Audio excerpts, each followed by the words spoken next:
Assalamualaikum warahmatullahi wabarakatuh. Kali ini kita akan membahas tentang materi manajemen.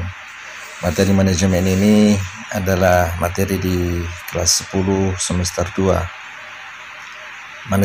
Materi manajemen kita di beberapa buku itu adalah materi setelah lembaga keuangan, termasuk sistem dan alat pembayaran.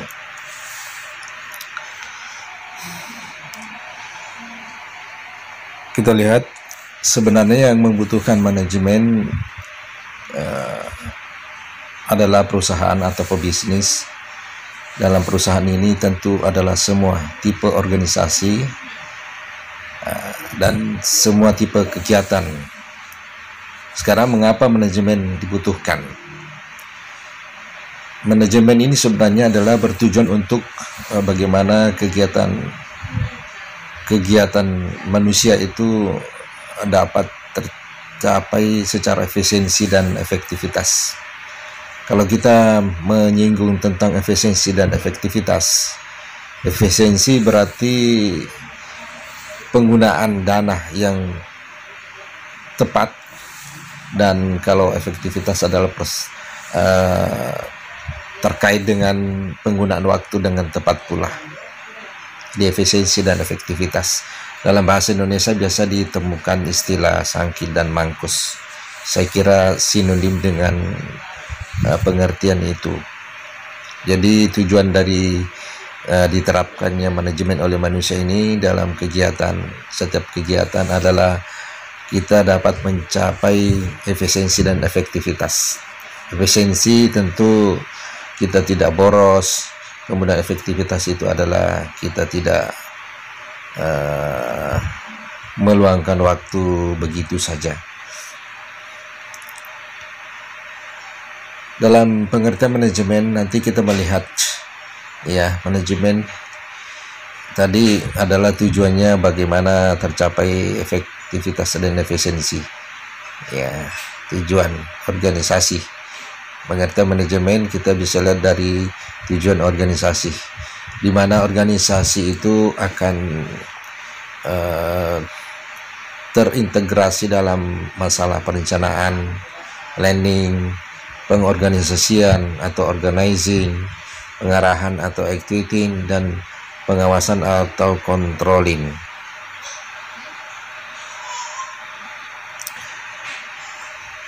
Kita lihat pengertian manajemen.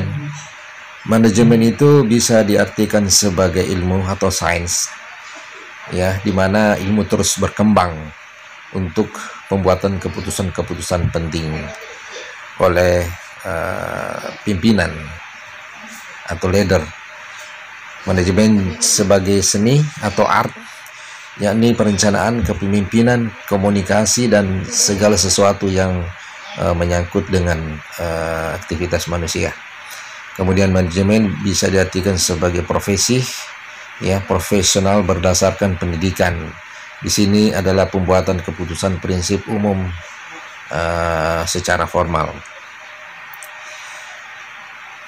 Kemudian kita melihat fungsi-fungsi manajemen. Yang pertama adalah planning, perencanaan, kemudian organizing, mengatur, kemudian executing, atau melaksanakan dan controlling, mengawasi. Ini menurut Josh Terry. Kalau disingkat POAC, planning, organizing, executing, dan controlling. Jadi untuk mengingat, menurut Josh Terry ini adalah POAC, planning, organizing, executing, dan controlling. Sekarang menurut John F. Mee, dia mengartikan manajemen itu adalah organizing, planning, motivation, dan controlling. Kalau bisa disingkat POMC, planning, organizing, M-nya motivation, dan C controlling. Sekarang kita lihat unsur-unsur manajemen.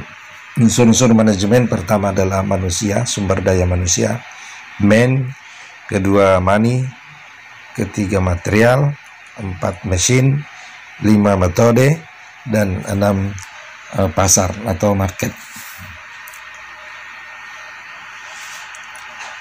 Sumber daya manusia, ini bidang-bidang manajemen. Yang pertama adalah sumber daya manusia atau human resource, kemudian operasional, kemudian manajemen keuangan, dan marketing atau pemasaran. Nah, sekarang mengapa manajemen itu penting? Manajemen itu menjadi penting karena pekerjaan berat dan sulit yang dikerjakan sendiri, sehingga diperlukan pembagian kerja, tugas, dan tanggung jawab dalam menyelesaikan setiap masalah. Jadi dia meringankan setiap pekerjaan manusia. Kemudian kedua, manajemen yang baik dan akan meningkatkan daya guna dan hasil guna. Yang ketiga, akan mengurangi pemborosan. Ya. Jadi dia lebih efisien dari penggunaan manajemen itu. Kemudian berikutnya adalah menetapkan tujuan dan usaha untuk mewujudkannya. Yang berikut perlu untuk kemajuan dan pertumbuhan. Dan berikutnya lagi pencapaian tujuan secara teratur dan berkesinambungan. Dan yang terakhir adalah pedoman pikiran dan tindakan manusia. Sekian, terima kasih. Assalamualaikum warahmatullahi wabarakatuh. Selamat mencermati materi tentang manajemen ini.